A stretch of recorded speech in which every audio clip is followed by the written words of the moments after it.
Hey Math Aces, and welcome to Mr. Ace Math. In this lesson, we're going to talk all about how to subtract unlike fractions. And in case you don't know, unlike fractions are just fractions that have different denominators. Let's start with the lesson breakdown. And just so you know, in the description below, you'll find this exact same lesson breakdown with timestamps to each part of the lesson. You can use those timestamps to go to whichever part of the video you think you'll need most. First, we'll talk about why denominators are so important. After that, we'll go into something called least common denominator. After that, we'll go into the step-by-step process of how to subtract unlike fractions. And then we'll go over 3 different examples. The first example is a model so you can see exactly what's happening. If you want to just learn how to subtract unlike fractions mathematically, just go to example 2 and 3. Those examples give you the step-by-step breakdown. After those examples, we'll have the pause and practice. This is where you'll get the chance to try some questions of your own. And after the pause and practice, the answers will be revealed, followed by the reflection, where we briefly review everything from today's lesson. But in order to do well with subtracting unlike fractions, you're going to need to make sure you have the following 4 skills. Number 1, make sure you know what fractions are. Specifically, you should know that the top is called the numerator and that the bottom is called the denominator. Number 2, you'll need to know how to create equivalent fractions using multiplication. Number 3, you'll need to know how to find the least common multiple. This is a non-negotiable. You have to know this. And number 4, reducing fractions. So make sure you know those, and let's get started. So why exactly is the denominator so important? And again, the denominator is just the bottom of the fraction. Well, it's important for 2 reasons. Number 1, it tells you the number of pieces that one whole is broken up into. And number 2, it tells you the size of each piece. Let's say we have the following example. Let's say we have 2/3 minus 1/5. We're going to take this full block here, and since the denominator is 3, we're going to break it up into 3 total pieces, because the denominator tells us the number of pieces. So let's do that. So now we've got 3 pieces in the whole. But because our fraction is 2/3, we only need to shade 2 of them. So let's get rid of this one. Now let's go to the 1/5. We have 1 whole block here, and we're going to break it up into 5 pieces. And that'll look like this. 1, 2, 3, 4, 5. But we don't want all 5 of these, we only want 1. So let's get rid of these. So now here we have 2/3, and here we have 1/5. If we try to subtract them, it's going to be kind of messy. We're going to put this here and then take it away, but now we don't know what these pieces are. This is still 1/3, but what would you call this piece, because it's not the same size as 1/3 should be? It gets really messy. And that's why the denominator is so important. Because in order to subtract fractions, the pieces have to be the same sizes. So what we need to do is make the denominators the same. But how exactly do we do that? We need something called the least common denominator, also known as the LCD. And LCD, or least common denominator, is just the least common multiple for denominators. So let's say, for example, we have these 2 fractions, 1/4 and 1/3. In this fraction, the denominator is 4. And in this fraction, the denominator is 3. What's the least common multiple for 4 and 3? Well, that's 12. That means for these two fractions, the LCD equals 12. Let's look at two more examples. Let's say here we have the fractions 3 over 4 and 5 over 6.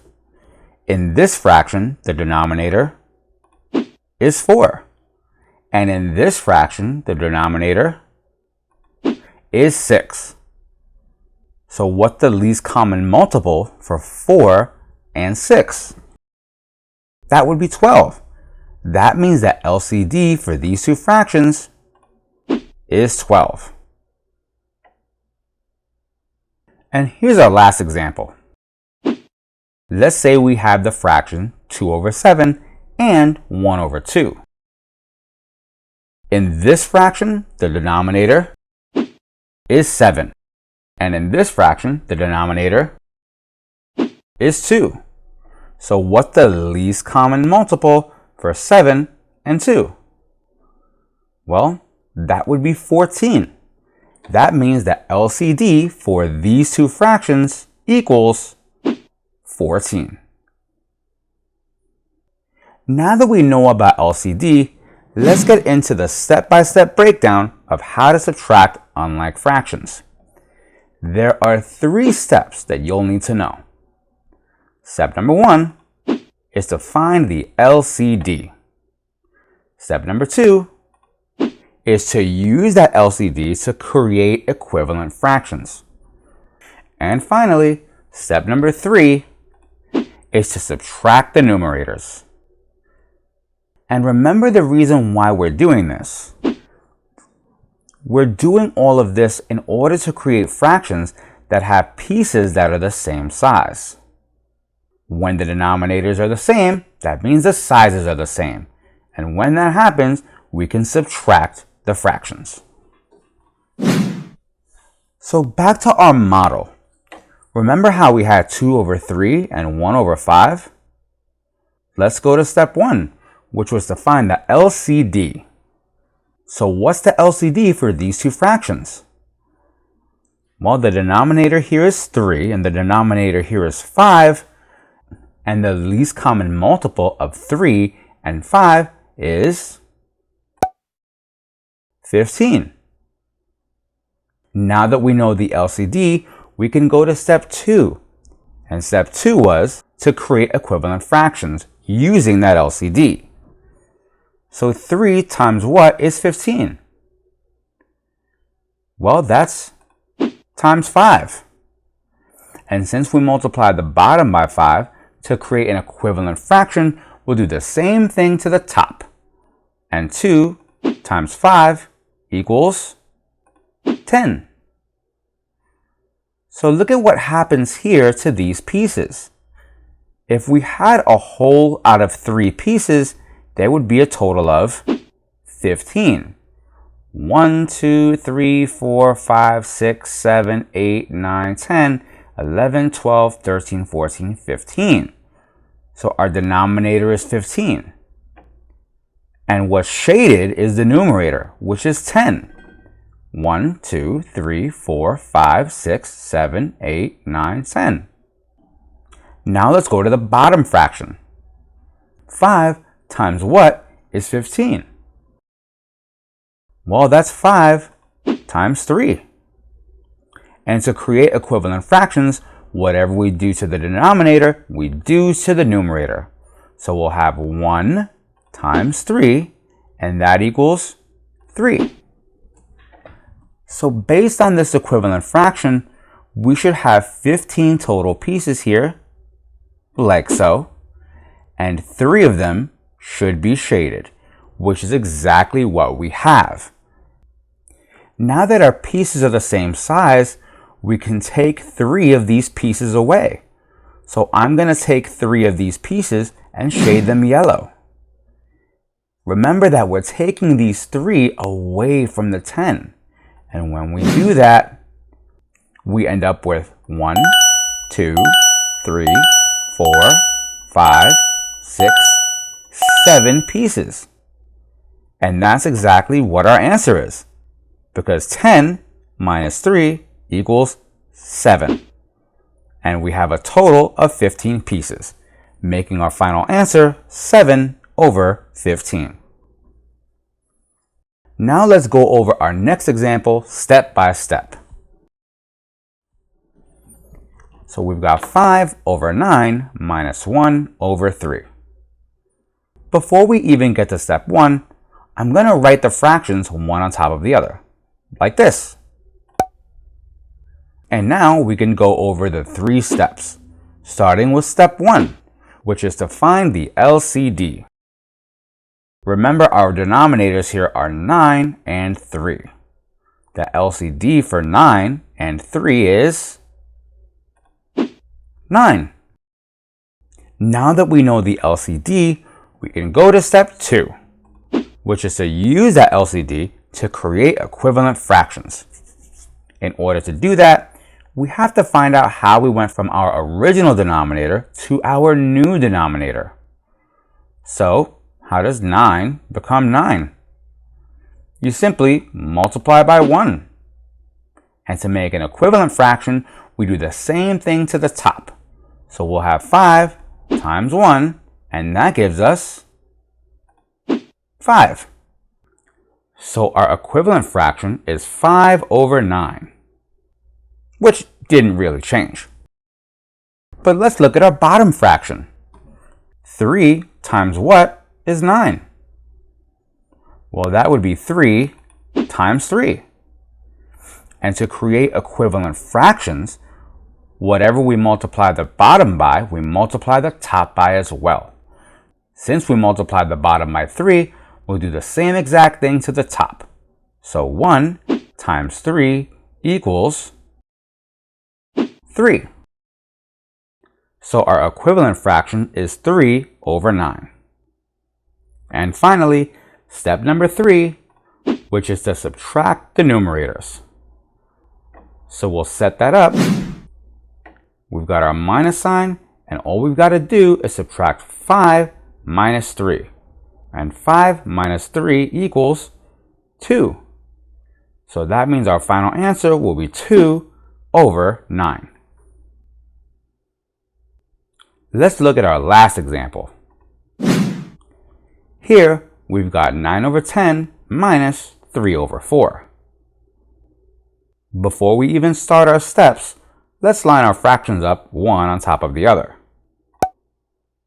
So we've got 9 over 10 minus 3 over 4. Step 1 is to find the LCD. Our first denominator is 10, and our second denominator is 4. What's the least common multiple for 10 and 4? Well, that's 20. Now that we have our LCD, we can use that to go to step 2 and create equivalent fractions. So let's start with our top fraction. 10 times what is 20?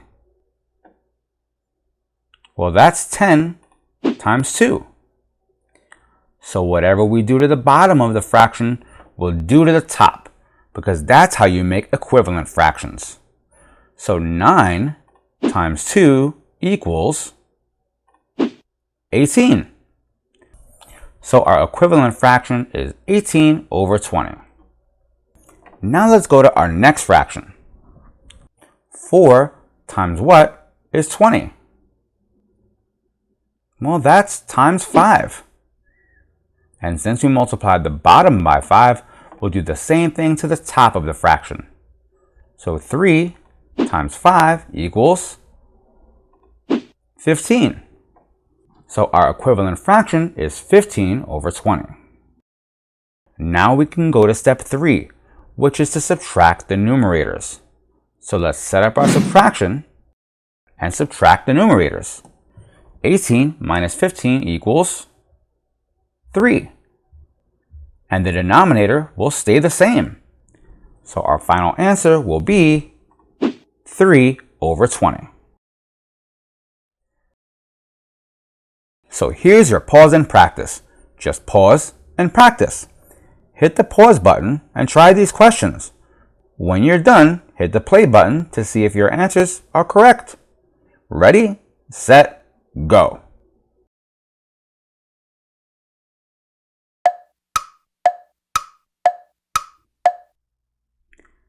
So let's take a look at our answers. Number 1. Is 5 over 18? Number 2. Is 5 over 28? Number 3. Is 3 over 10? Number 4. Is 7 over 26? Number 5. Is 1 over 30? And number 6 is 18 over 35. So how'd you do, Math Aces? If you got everything right, I want you to put Pause and Practice Pro in the comments. And don't forget to share this video with a friend. So what did we learn today? Fractions with different denominators are called unlike fractions. Denominators are important because they tell you the number of pieces that a whole is broken up into and the size of each piece. The least common denominator, or LCD, is the lowest common multiple of 2 or more denominators. How many steps are used to subtract unlike fractions? Well, there are 3 steps. The 3 steps are, number 1, to find the LCD. Number 2, to use that LCD to create equivalent fractions. Remember, you multiply the bottom and top of the fraction by the same value to do that. And number 3, subtract the numerators. Well, Math Aces, there you have it. Everything you need to know about how to subtract unlike fractions. I hope this was helpful, and if you have any questions at all, put them in the comments because I would love to help. Thanks for watching, and I'll see you in math class. Don't forget to like, share, and subscribe. Questions? Comments? Leave them down below. And thanks for using Mr. Ace Math. Don't just pass math, ace it.